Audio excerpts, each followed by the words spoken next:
If you're looking for a thorns build, you've come to the right place. This build focuses on applying thorns directly rather than waiting to get hit to do your damage.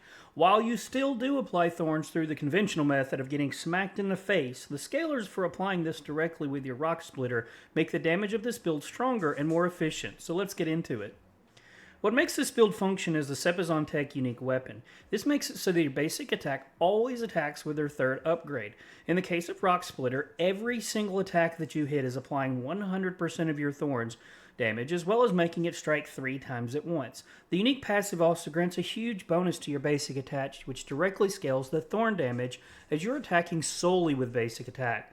Multipliers such as Moonrise and Adaptability grant a massive multiplier for basic skill damage, and since Thorn doesn't crit, you have one less modifier to worry about stacking for affixes.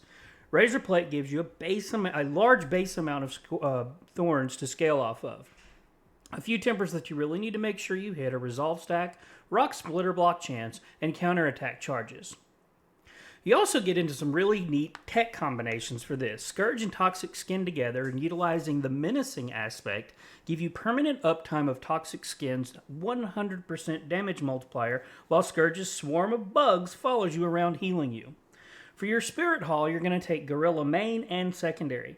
The main haul, while it says you do have some thorns damage, that doesn't really matter. What we're really focusing on is the non-stop sustain from the barrier generation. Secondary Haul grants you 2 Resolve max stacks, but more importantly, since your Resolve is nearly always capped out, you have permanent Unstoppable. The key passive you utilize grants additional damage reduction, adding to this build's insanely high tankiness and a little bit of attack speed.